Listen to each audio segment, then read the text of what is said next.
This is Why We Stand on Westchester Talk Radio. I'm your host, Joe Archino, and we are produced by Shark Creative and made possible by Entergy and Upoint Energy Center, Hightower, Westchester, White Plains Hospital, Westchester County Office of Economic Development, Robeson, and Accorda Therapeutics, Life Science. And of course, download the Westchester Talk Radio app on iTunes through the App Store at westchestertalkradio.com. And of course, we are here at Scarsdale Ford. It is my great pleasure to have Ken Kraetzer here with me.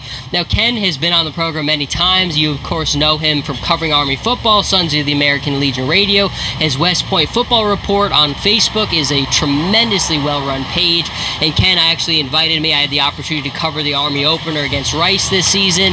So, Ken, it's always good to have you on the show, my friend. Thank you for being with us today. Well, you're doing a great job, Joe, talking to veterans, and I heard you talking about PTSD in your first segment and encouraging veterans to seek treatment and to talk about the issues they face when they come back from deployments and from military service, dealing with transition. And that's so important what you're doing, having those conversations with veterans. Thank you, Ken, and I've learned a lot from you and your great media work. And certainly Army football is something on everyone's minds right now, coming off of that game against Michigan. You were there at the Big House for the game, which, you were up in Oklahoma last year for that game, which was a thriller as well. But, Ken, a heartbreaking loss in double overtime. But still, you could see, I'm sure for you being around Coach Mogan after the game, you could see how disappointing it had to be, but also how proud he was of the guys for that performance. Is that fair to say? Yeah. And, the experience of 111,000 people at a game, and they all thought they were going to leave early in the fourth quarter, and they were there through two overtimes, and the sound they made to encourage their defense to make those final plays against Army. If Army went down and scored there, they win the game. And so it was great to see when they did the alma mater at the end of the game, the crowd started cheering USA, USA. And it was really great to see. Yeah, but with everything, Coach Monken's intent was to go out there and win. Yes. Not just to show up and not to look good and have a great day, but his intention was to get his team to win. And they came really, really close. It showed that Army can now play with almost anybody on a given day. Really, anybody in college football. They showed that against Oklahoma, who went to the college football playoff, being in that game, taking that team into overtime. And this Big Ten team, a favorite to win the Big Ten this year, they took them into double overtime. Really put the whole Michigan offense back on the drawing board for work. But the players really elevated their game, and Coach Monken has that ability to get the best out of the players he had. He kept saying before the game that they were going to have to play NFL players. And he would say that none of his players were recruited by Michigan. And he says that every week, but really he and his coaching staff have really been able to elevate the team and the play. The leadership of the seniors on this team were a factor. Kelvin Hopkins, the quarterback, who's just a terrific young man, a philosophy major. And he is so smooth running the option offense. And then Cole Christensen, the inside linebacker, Elijah Riley, the safety, who and actually a cornerback. But they both had 13 tackles on the day. And Army played a young defense. We talked to a couple of their players at practice on Wednesday. Kobani Bonzu, a sophomore from Georgia, really established himself as a defensive lineman for Army. And Jeremiah Lowry played very well. And the offensive line for Army really played Michigan tough. And that's kind of the key. We talked last year with Army center Bryce Holland about going out, leading a young team, quarterback, fourth game as a starter, and going out to the line of scrimmage, the first drill, and everybody's uniform on the other side of the field says Sooners on it. Well, it was the same thing at Michigan with those fancy helmets they wear, and seeing those guys and the cheer from the big crowd.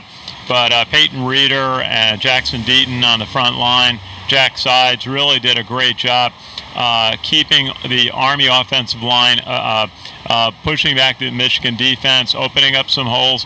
Michigan had prepared for Army. Their defensive coordinator, Don Brown, really was talking a lot about how hard it is to top the option offense, and they largely did.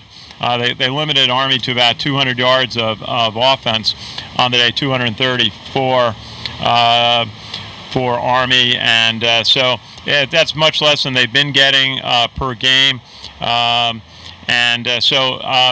But they made the plays when they did, and the key was the 3 fumbles that they generated in the first half, 2 which led to Army touchdowns. And one was a Cole Christensen play, another by a very good emerging linebacker by the name of Eric Smith. Again, you meet some of these guys, and they look like football players when you meet them, which wasn't always the case with Army in the past. These guys look like they've spent a lot of time in the weight gym to build strength.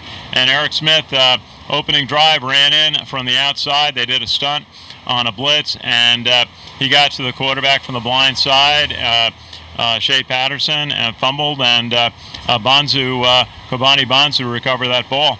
So Army made the plays. It was just they had an unfortunate play in the third quarter when they got the ball down to 1st and goal from the 1. The interception in the end zone. Yeah, well, they did an offside, and everybody wonders, if they had just, gone straight ahead, and kept the option game going.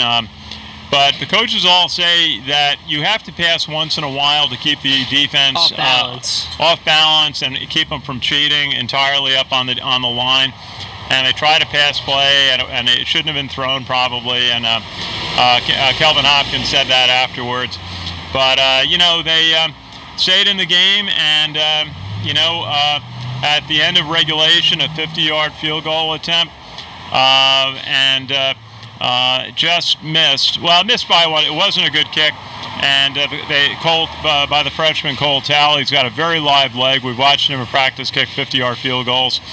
And the coach said afterwards that he had some tightness in his leg on Wednesday. But he gave it the shot, and if they'd won, that would have been one of the big upsets of the year in college football. Oh, it would have been a legendary one. And I think more than anything, you said it best. Army can stand up to anyone. They've shown that at Oklahoma last year, at Michigan this year.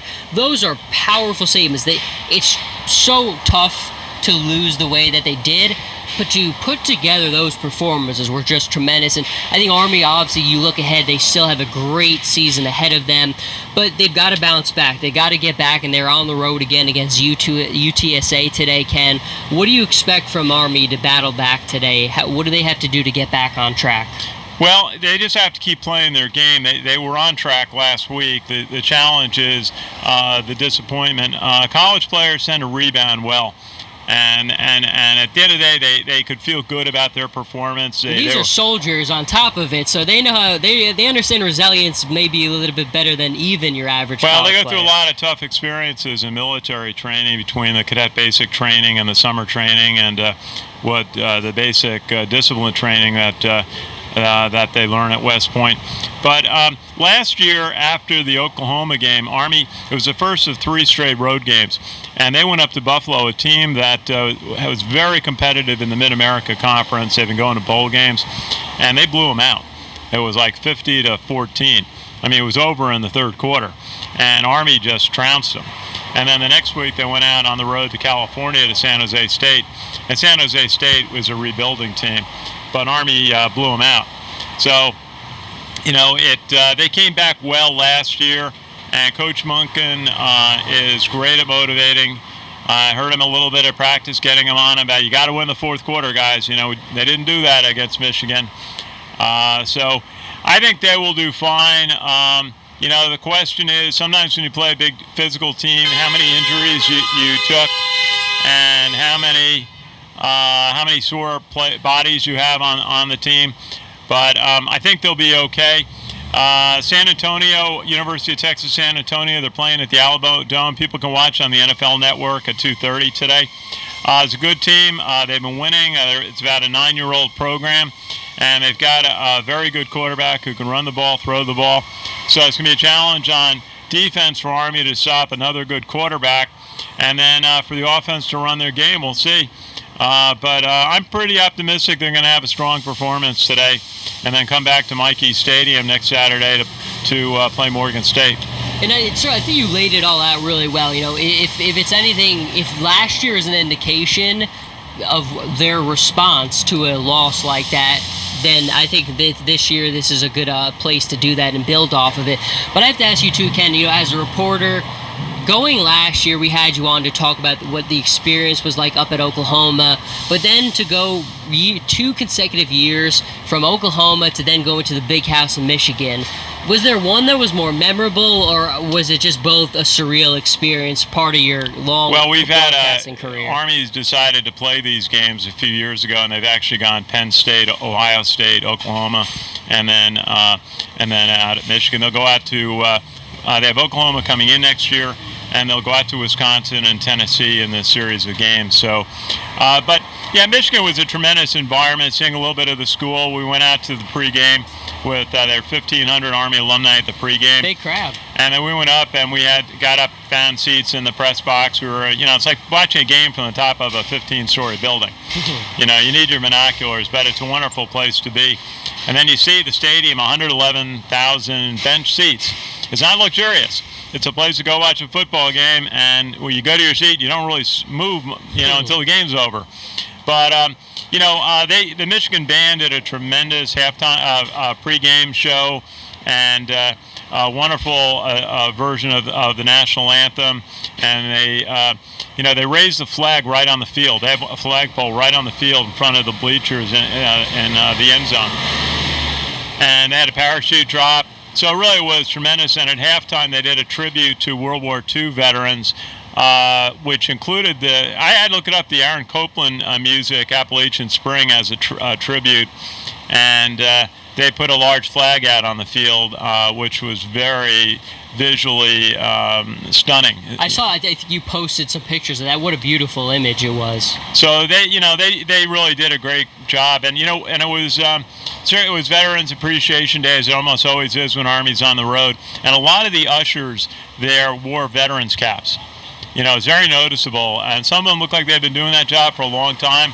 Older gentlemen and ladies, and quite a few of them had their veterans caps on outside the stadium, or doing their job as ushers, or in the stadium.